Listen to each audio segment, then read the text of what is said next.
नमस्ते। तो कैसे हैं आप सब। आशा करती हूँ कि सभी अच्छे होंगे और मैं भी अच्छी हूँ। तो चलिए इस ब्लॉग को यहीं शुरू करते हैं श्री राधे रानी का नाम लेके। राधे राधे।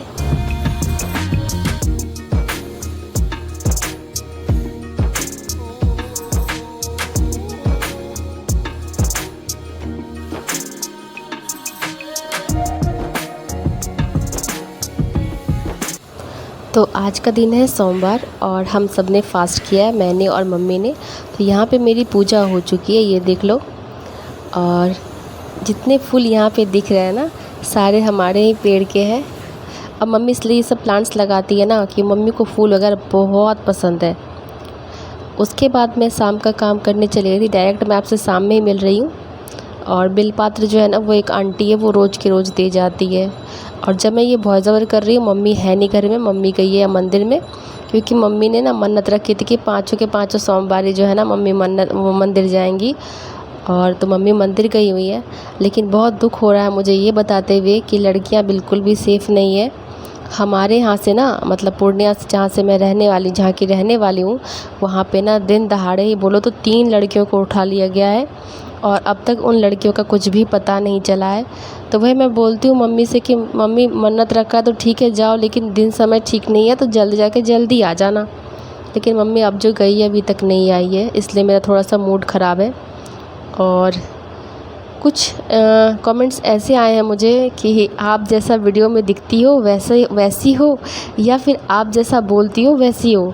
तो मैं आपको बता दूं, जो आप वीडियो में देख रहे हो मैं बिल्कुल भी नहीं हूँ। मैं गंभीर का जी भी नहीं हूँ।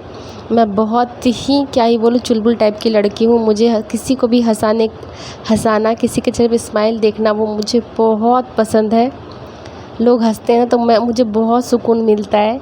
और मैं जैसा बोल रही हूँ मैं वैसी हूँ, जो आप देख रहे हो मैं वैसी बिल्कुल भी नहीं हूँ। गंभीर का जी भी मैं नहीं हूँ। गंभीर मैं कभी रह भी नहीं सकती, मुझसे रहा भी नहीं जाएगा। छोटी छोटी बातों पे मैं ज़ोर से हंसना शुरू कर देती हूँ। तो बस ऐसे ही हूँ मैं। आपने सही कहा था, मुझ में भर भर के बचपना भरा पड़ा है कि नहीं।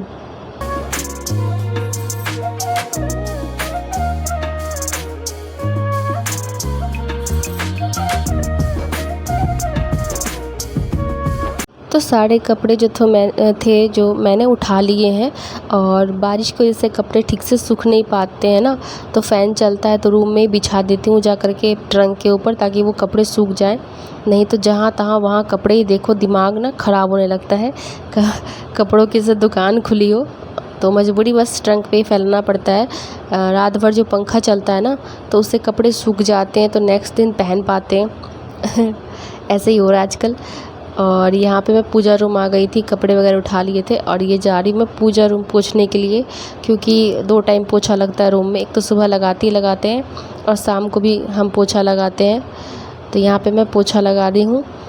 और कभी कभी कुछ लोग होता है ना, एक ही पोछा से एक ही बार पोंछ करके छोड़ देते हैं। प्लीज़ मेरी बातों को दिल पे मत लेना, बस कुछ लोगों के बारे में बोल रही हूँ जिनको मैंने देखा है, तो उनके बारे में बोल रही हूँ। कभी भी एक पोछा से पोछा नहीं लगाना चाहिए, अशुभ माना जाता है। तो यहाँ फिर मैं दोबारा गीला करने जा रही हूँ। तो बकेट तो है, लेकिन ना मैं सोचती हूँ धट क्या बकेट करना, इस बहाने ना 2-4 कदम और भी चल लूँगी। क्योंकि मैं ना भी खाऊँ तो मेरा हेल्थ जो ऐसा ही दिखेगा। तो बस अब झाड़ू वाड़ू करने का समय आ ही गया है। फटाफट झाड़ू मैं लगा ले रही हूँ। पूजा का सारा कुछ कर लिया है, बर्तन पोछा वगैरह सब कुछ हो गया है। और यहाँ पे शीशा का टुकड़ा मुझे मिला था। तो ये शीशा का टुकड़ा मेरे इतने साफ़ सुथरे घर में कैसे आया, तो मैं भी शॉक्ड थी। कुछ तो ये लोग जो काम कर रहे हैं ना, मज़दूर लेबर लोग हमारे घर के सामने में, तो वो लोग ना फेंक देते हैं एल्वेस्टर पे, और एल्वेस्टर से ना वो अंदर गिर जाता है। हमारे बेड पे भी कचरा कर देते हैं। लहसुन प्याज का छिलका हमारे बेड पे भी मिलता है। बस क्या ही कह सकते हैं, ये लोग बड़े लोग हैं, पैसे वाले हैं। और यहाँ मम्मी आ गई है, ये देख लो। फिर चली गई थी मम्मी ना वो साड़ी वाले के यहाँ से ब्लाउज़ लाने के लिए, सिलने को दिया था ना वही। और ब्लाउज़ जो है ना, बहुत बार मम्मी ने हर जगह बनाया, मैं भी बहुत बार बना के ला के दी हूँ खुद का और मम्मी का। मुझे कहीं भी परफेक्ट स्टिचिंग जो बोलोगे वो नहीं मिली है। और यहाँ मैं देख रही हूँ गला का क्या सीन है। कभी गला का जो होता है ना शेप, आड़ा टेढ़ा, कहीं गोल कहीं यू बना देते हैं। मतलब एक ही ब्लाउज़ में 2 डिज़ाइन, एक तरफ गोल एक तरफ यू, तो टेढ़ा मेढ़ा काट करके दे देते हैं। वही मैं देख रही थी। बहुत पहले मैंने भी सिलाई सीखा था, जोश था सिलाई सीखूँगी, लेकिन फिर अपने आप को देख के मैंने छोड़ दिया।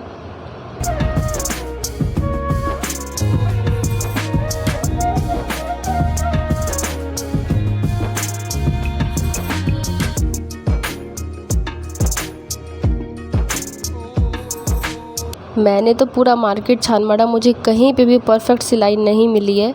इसलिए मैं ऐसे तो साड़ी मैं वेयर करती नहीं हूँ, लेकिन ओकेजनली अगर पहनती हूँ ब्लाउज़ इतना गंदा सिला होता है ना कि क्या ही बोलूँ। या मैं मम्मी का बाजू नाप रही थी कि मेरी मम्मी मोटी है कि पतली हुई है। अरे मजाक कर रही थी, बस ये देख रही थी कि सिलाई सही दिया है कि नहीं, कहीं बाजू छोटा तो नहीं कर दिया। तो वही सब मैं देख रही थी। मैंने तो मम्मी को बहुत बार मना किया है कि मत सिलने के लिए, तो ख़राब जब कर देती है तो क्यों देती हो। फिर मम्मी कहती है साड़ी पर का ब्लाउज़ है, नहीं सिलाऊंगी तो फिर इसका करूँगी क्या। तो यही सब थोड़ा सा हो जाता है। और देखो शाम से फिर यहाँ रात भी हो गया और यहाँ मैं आ गई सब्ज़ी बनाने के लिए। कद्दू ना आधा रखा था, आधा मैंने ना सुबह बनाया था दाल में डाल करके, तो वो आधा कद्दू ना पड़ा हुआ था, हम लोग कद्दू ही बोलते हैं। तो और इधर मैं ज़्यादा मिर्च देख के बना रही हूँ ताकि टेस्टी लगे। तो दिमाग तो हमें लगाना ही पड़ता है, हम भारतीय महिलाओं किसी न किसी तरह के तो मैनेज करना ही पड़ता है। तो देखा मैंने कद्दू कम था तो मैंने इसमें ना 2 बड़े बड़े आलू मिला दिए, तो आलू कद्दू की सब्ज़ी बना दी। तो इस तरह से दिमाग लगा लगा के हमें घर चलाना पड़ता है, क्योंकि पैसा कमाना मुश्किल है और परिस्थिति जब डमाडोल हो तो घर चलाना हम महिलाओं से कोई सीखे, कैसे बढ़ाना है कैसे घटाना है। जब सब्ज़ी कम होती है तो कभी अगर ग्रेवी वाली बनाती हूँ रस वाली, तो उसमें पानी की मात्रा ज़्यादा देती हूँ, जिससे ग्रेवी ज़्यादा मतलब सब्ज़ी ज़्यादा हो जाती है। और फिर जब इस तरह का होता है, कद्दू कम था तो मैंने इसमें आलू लगा दिया, ताकि जो है ना सब्ज़ी थोड़ी सी ज़्यादा हो जाए। और उसके बाद गैस बचाने के लिए मैं हमेशा कुकर यूज़ करती हूँ, क्योंकि चूल्हा रहेगा ना तो चूल्हा पे तो होते रहेगा कोई दिक्कत नहीं, लेकिन गैस जो है ना बहुत महंगा हो रखा है, धीरे धीरे बस के बाहर हो रहा है, कहीं की सिलेंडर जो है ना कबाड़ में ना मिले, ऐसा हो रहा है, स्थिति हो जा रही है। तो यहाँ पे मैंने मिर्च डाल दिया है और आलू और कद्दू को ना थोड़ी सी हल्दी डाल के मैंने ना उबाल लिया, मतलब क्या सीटी लगा लिया था बिना पानी के, क्योंकि कद्दू जब ना खिच्चा होता है ना, हम लोग खिच्चा बोलते हैं, तो वो ऑलरेडी पानी छोड़ता है और उसी पानी में जो है ना आलू भी पक गया। तो मैंने पानी बिल्कुल भी नहीं दिया था, क्योंकि फिर वही कहानी हो जाती कालिदास वाली। मैंने यहाँ गैस बचाने के लिए कुकर का इस्तेमाल किया है, पता चला यहाँ पानी जलाने के लिए फिर गैस का इस्तेमाल कर रही हूँ, इसलिए मैंने पानी बिल्कुल भी नहीं दिया। 4 सीटी में दोनों पक के तैयार हैं। और यहाँ पे मैंने हरी मिर्च और जीरा का मतलब छोंका लगा दिया है। उसके बाद जो आलू कद्दू है ना उसमें डाल दूँगी तो फटाफट मेरा सब्ज़ी बन जाएगा। और इधर रात को सारे काम मैं निपटा लेती हूँ, क्योंकि सुबह किसने देखा है, सुबह ऐसे ही तबीयत ख़राब हो गई, कुछ हो गया, ऐसा सीन हो जाता है। तो इसलिए देखो इसमें भी इतनी सी पानी थी, वो भी जल जाएंगी। और कढ़ाई पे मत जाना, क्योंकि कढ़ाई मेरी हो गई है काली। तार ब्रश नहीं है ना, हाथ में दम नहीं है भाई, कितना घसूँ। और वो तार ब्रश रहता है ना उससे जल्दी साफ़ हो जाता है, इसको अच्छे साफ़ नहीं होता है।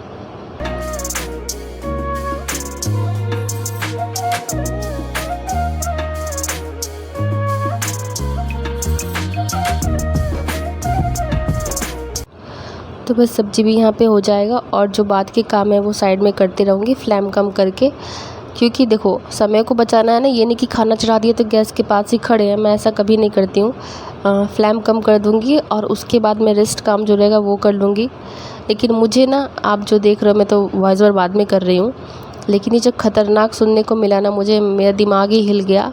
भगवान से मैं हमेशा कहती हूँ कि ये सब हादसा ना हमारे साथ ही, हम मेरे साथ ही कर दिया करो, मैं सब कुछ बर्दाश्त करने के लिए तैयार हूँ, लेकिन घर के मेंबर को कुछ होता है ना तो फिर वो बर्दाश्त मुझसे नहीं होता है। तो यहाँ पे मैं सारे बर्तन को जमा कर ले रही हूँ, क्योंकि ये सब भी धो लूँगी। और चाहे छन्नी जो होती है ना, छकनी जिसको बोलते हैं, वो मैं कभी भी जूठे में नहीं लगाती हूँ, क्योंकि वो साफ़ करना थोड़ा मुश्किल हो जाता है। और मुझे ये भी पता है कि प्लास्टिक की छन्नी बिल्कुल भी यूज़ नहीं करनी चाहिए, वो हार्मफुल होती है, मगर क्या ही कर सकती हूँ। स्टील वाली छन्नी मेरे चूहे को बहुत पसंद है, जब भी लाती हूँ, जितना बार भी लाती हूँ लेके ही भाग जाता है, क्या ही बोलूँ। अपनी मैडम को देता हुआ ले जा करके, लो ले आया चाहे छन्नी, चाय बना के दो गर्मा गर्म। और यहाँ मैं डब्बे जो होते हैं तेल के, वो मैं अंदर रख रही थी, क्योंकि यहाँ पे थोड़ी देर के बाद चूहे की पूरी फैमिली आने वाली है, जो सामान मेरा होगा वो लेके अपने घर लेके जाएंगे। तो बस इसलिए ये सब भी रात को ना देखना पड़ता है। हमारे घर में रात को जब बारिश होती है तो आवाज़ आती है, अरे देख लो पानी में टंकी में पानी है कि नहीं। लाइट कटेगी, बारिश हो रही है, ऐसा होता है। सोने जाओ तो आवाज़ आती है, अरे बाहर का गेट में ताला लगाया था कि नहीं, कि खुली हुई है वो भी देख लो। मोटर का स्विच देख लो बंद किया कि नहीं किया, ताला लगाया कि नहीं लगाया, बाहर कपड़े पड़े हैं, बारिश होगी भीग जाएगी। मतलब ये सब काम भी सोते समय हो जाता है, हम लोग का इतना काम मिल जाता है। और ये देखो ये आटा का था ना, मैं उठा के जो लाई थी, आटा पलटी कर दिया डब्बे में। और उसके बाद ये प्लास्टिक जो इसको मैं फेंकी नहीं है, इसको भी यूज़ कर रही हूँ। जितना भी कचड़ा हुआ था ना कद्दू का, आलू का, वो सब उसमें भर दिया है, क्योंकि अभी तो प्याज लहसुन चल नहीं रहा है ना, तो उतना और भी भसड़ नहीं मचता है। तो बस इसी तरह साथ के साथ घर भी साफ़ कर लेती हूँ। जैसा भी घर है मेरा, मैं इसमें खुश हूँ कि मुझे रेंट देना नहीं पड़ता है, और ख़ास करके अपना है। और सबसे बड़ी बात और सबसे बड़ा सर दर्द कि महीने के महीने कोई आके सर पे नहीं खड़ा होता है कि चलो पैसे दे दो, महीने लग गए। ये बहुत बड़ा हेडेक है भाई साहब। जैसा भी घर है मैं इसी में खुश हूँ। और इतने सारे बर्तन हो रखे हैं, दिखने में कम लग लेकिन बहुत सारे थे। तो बस मैं बैठ गई हूँ धुलने के लिए, और अब तक मुझे नहीं पता था कि मेरे साथ क्या होने वाला है। तो आप लोग ब्लॉग से बने रहिए। हंस हंस के बता रही हूँ कि सिचुएशन अब जो है ना ठीक हो रखी है, इसीलिए। नहीं तो अभी सड़ा हुआ थोपड़ा जैसा आप वहाँ देख रहे हो, वैसा यहाँ बहुत ज़बर करती हुई मैं मिलती। लेकिन भगवान की कृपा से सब कुछ अब ठीक है। तो यहाँ पे मैं बर्तन धो रही हूँ, क्योंकि सुबह में जो होता है ना, फिर सीधा नहाना रहता है। जूठे बर्तन ऐसे भी नहीं रखना चाहिए।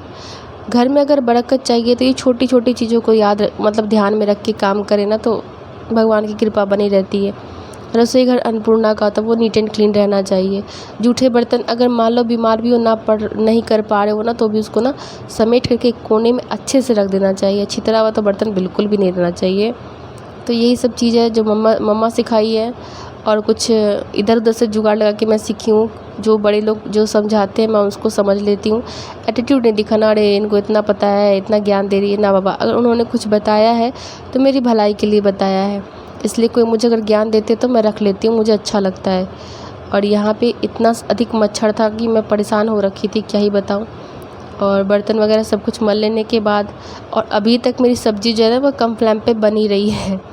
कम कर दिया, धीरे धीरे बनती रहेगी। चाय का तो सबसे पहले हमको सस्पेंस चाहिए, क्योंकि मुझे सुबह सुबह चाय की बहुत गंदी वाली आदत है। जब तक चाय नहीं दो मैं कोई काम ही ना करूं। कर भी दूँ तो मेरे मुंह पे 12 बजा हुआ मिलेगा, थोपड़ा आड़ा टेढ़ा रहेगा, क्योंकि मुझे चाय चाहिए तो चाहिए।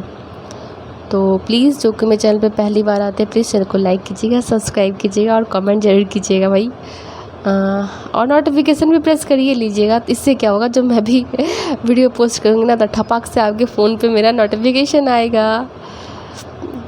तो यहाँ पे देख लो इतने सारे बर्तन हो रखे हैं, जिस लगा जिला भड़का रहे हैं, लेकिन नहीं, ऐसा रोज़ ही होता है, कोई नया नहीं है। तो मैं फटाफट धो ले रही हूँ। और चावल मैंने इतना ही बनाया था कि खप गया, रखने वाला कोई सीन नहीं है। रात में कोई चावल हमारे यहाँ नहीं खाता है, और ये चावल रात तक रहता भी नहीं है, ख़राब हो जाता है। तो बहुत पैसे मेहनत लगते हैं ना पैसे कमाने में, और इस तरह से मैं बर्बाद करूँगी तो फिर क्या चलेगा। ठीक है, तो वही मैं चावल उतना ही बनाती हूँ जितना में खप जाए, बचे बिल्कुल भी नहीं। और अचानक आधा बर्तन मलते मलते मेरे पति देव आ गए। इतनी जल्दी देख के तो मैं भी परेशान हो गई थी। ऐसे समय थोड़ा ज़्यादा ही हो रहा था, 9:30 बज रहे थे। खाना बनाने में मेरे को लेट हो जा रहा है कुछ दिन से। अचानक आके बोलते मुझे जल्दी से रजाई चाहे ब्लैंकेट दो, मेरा पूरा शरीर थरथरा रहा है। ये सुनते ही तो मेरी आधी से अधिक हालत जो है ना ख़राब हो गई, और कलेजा सीधा मुँह में आ गया कि अब क्या करूँ मैं, इनको क्या हो गया। तो यहाँ देख रही मेरी हड़बड़ी, कम्बल ले जाके दिया मैंने, ब्लैंकेट तो बोलते इससे कुछ भी नहीं होगा, ब्लैंकेट हटाओ। और ये मम्मी का सुदामा वाला पोटरी पता नहीं क्यों क्या रखी है। तो वहाँ पे सब कुछ उनको दे करके जो बचे हुए बर्तन थे मैं धोने चले आई थी फटाफट, क्योंकि आधा धोया था, बस थोड़े ही धुलने के लिए बाकी थे। तो मैंने कहा इसको भी धो लेती हूँ। और तब तक वो दर्द से कहरा रहे थे, तो मुझे अच्छा नहीं लग रहा था। मैंने ब्लैंकेट वगैरह सब कुछ दे दिया है, और बोला आप ठीक तो हो अब। बोलते हैं हाँ अब थोड़ा सा ठीक है, लेकिन तबीयत बिल्कुल भी ठीक नहीं लग रही, मेरी पूरे बॉडी में ख़तरनाक वाली पेन हो रही है। तो मैंने कहा बस मैं आ रही हूँ, 2 मिनट थोड़ा सा रुक जाओ, बर्तन है वो धो लेती हूँ, क्योंकि ये भी ज़रूरी है। फिर कौन धुलेगा इसको, धोया बर्तन और गंदा हो जाएगा। तो मैंने उनको सब कुछ दे के पानी, तो मैं बोला आप थोड़ा देर रेस्ट करो, मैं जल्दी से आ रही हूँ। और यहाँ फटाफट जो भी बर्तन थे मैं फटाफट देखो यहाँ धो लिया है मैंने, क्योंकि मुझे टेंशन हो रही थी कि अचानक से क्या हो गया। क्योंकि ये जल्दी आए घर, तो मैं ये देख के सोचने लगी थी कि इतनी जल्दी घर कैसे आ गए, ये तो थोड़ी लेट आते हैं ना। 10 बजे, 10:30 या 11 बजे तक हमारा खाना होता है, 11 बजे तक हमारा खाना होता है, 10, 10:30 बजे तक वो घर आते हैं। और मैं बनाने ना पहले तो 8 बजे जाती थी, दूध वाले भैया आते थे ना, तो 8 बजे चली जाती थी खाना बनाने के लिए। लेकिन वो आजकल आ नहीं रहे हैं, कोई कारण है जो कि दूध देने नहीं आ रहे हैं। शायद गौ माता जो है ना वो दूध देना थोड़ा कम कर दी है, इसलिए हमारे यहाँ दूध देना बंद कर दिए हैं वो। और जो है ना हम पैकेट दूध इस्तेमाल करते हैं आजकल। तो वो आते थे तो टाइम फिक्स था, आए तो साथ के साथ किचन गए, दूध भी गर्म कर लिया, खाना भी बना लिया। लेकिन आजकल ना मेरा टाइम का कुछ पता नहीं, मैं ना लेट जाती हूँ किचन और खाना बनाने के लिए, क्योंकि ये लोग लेट ही खाते हैं ना इसीलिए। तो यहाँ पे जितने बर्तन थे सबको मैं उल्टा दूँगी, क्योंकि अब मैं पोंछ के रखने का तो मेरे पास समय बिल्कुल भी नहीं है। मेरे शरीर में ऑलरेडी इतनी थरथराहट शुरू हो गई थी ना ये सुनने के साथ ही कि मेरा हालत ख़राब हो रहा है, कुछ करो। तो मेरा शरीर कुछ भी काम नहीं कर रहा था। जैसा आया वैसा बर्तन आधा इधर आधा उधर रखी और भाग के गई उनके पास, और उनसे फिर मेडिसिन वगैरह के लिए पूछा तो वो मेडिसिन साथ में लेके ही आए थे, क्योंकि उनकी हालत हो गई थी ख़राब। तो आते वक्त ही ना सारा मेडिसिन वगैरह लेकर के आए थे। अब ये है क्या मुझे नहीं पता, वायरल फ़ीवर था ना क्या है मुझे नहीं पता, लेकिन बॉडी में उनके बहुत अधिक पेन था, और इतना पेन था कि वो रात भर दर्द से कहरा रहे थे। और कम फ्लेम पे मेरी सब्ज़ी बन के तैयार है। तो ये सब भी इधर निपटा के मैं सीधा उनके लिए खाना लेके जाऊंगी और जल्दी से बोलूँगी मेडिसिन ले लो, क्योंकि मेरा दिमाग बिल्कुल भी काम नहीं कर रहा था। और अचानक से ऐसे खबर जब हो जाए ना तो दिमाग पूरा काम करना मेरा बंद कर देता है। इससे अच्छा ये सब चीज़ मुझे हो जाए, मुझे कोई प्रॉब्लम नहीं है, मैं तो इतना बीमार हूँ फिर भी काम करती हूँ चेहरे पे स्माइल के साथ, मुझे कोई आपत्ति नहीं होती। तो भगवान से कहती हूँ जो भी दुख और दर्द है हमें दे दो, लेकिन मेरे घर के किसी भी सदस्य किसी भी मेंबर को ना दो, क्योंकि वो फिर हमसे नहीं होगा। हम अपने आप को झेल लेंगे, घसीट लेते हैं किसी भी तरह। तबीयत ख़राब भी रहती है फिर भी काम के साथ साथ सबका ध्यान रखते हैं।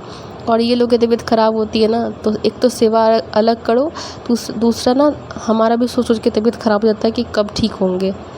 तो गैस वगैरह सब कुछ पोंछ रही हूँ। आप सोच रहे हो कि इतना इत्मीनान से क्यों पोंछ रही है, तो अभी उनको थोड़ा सा आराम लगा है।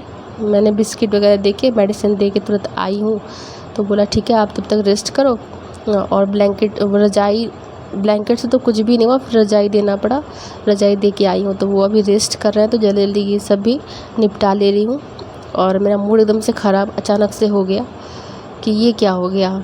मैं तो देख के पहले शॉक्ड हो गई, ये जल्दी आ कैसे गए। मैंने पूछा आप इतना जल्दी कैसे आ गए यही सवाल था पहले मेरा। तो वो बोलते मेरी तबीयत बिल्कुल भी ठीक नहीं लग रही है, जल्दी से मुझे ना रज़ाई दे दो। और जब मैंने उनको छुआ तो इतना तेज बुखार, इतना बुखार कि लग रहा था किसी भट्टी पे मैंने हाथ रख दिया हो। फिर सब कुछ ठीक हो गया था, मेडिसिन वगैरह खाए ना तो फिर सब कुछ ठीक हो गया था। इसलिए मैं अभी वॉइस ओवर कर रही हूँ। सब कुछ ठीक है तो मैं भी ठीक हूँ, घर के सदस्य ठीक रहते हैं तो हम भी ठीक ही रहते हैं। तो यहाँ पे सारे बर्तन मैंने उलट के रख दिए हैं ना, अब इसको सुबह ही उठा के बास्केट में रखूँगी। तो अभी मैं खाना उनको देने के लिए जा रही हूँ, क्योंकि तभी तो दर्द का दवाई दे कर के आई थी ना, अब फीवर का दवाई दे दूँगी, क्योंकि फीवर जो अभी तक डाउन नहीं हुआ है।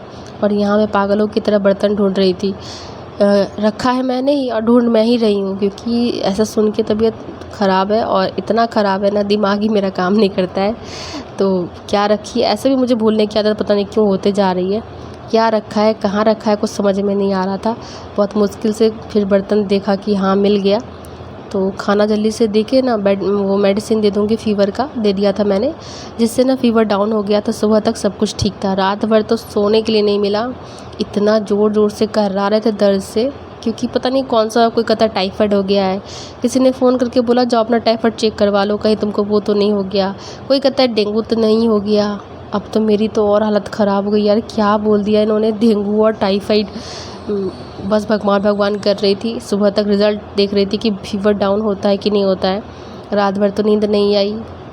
बोलते फीवर में ना बॉडी को दबाना, मतलब पैर हाथ नहीं दबाना चाहिए, जब फीवर चढ़े ना तो पैर हाथ नहीं दबाना चाहिए, लेकिन ये मान ही नहीं रहे थे, बोले थे दबाओ। अब मुझसे भी नहीं देखा जा रहा था, तो मैंने कहा चलो ठीक है मैं दबा देती हूँ। फिर पैर हाथ रात भर दबाते रही, सर भी बहुत ज़्यादा हीट हो रखा था। तो पंखा बोल रही थी मैं पंखा कैसे चलाऊँ, आपको इतना फ़ीवर है।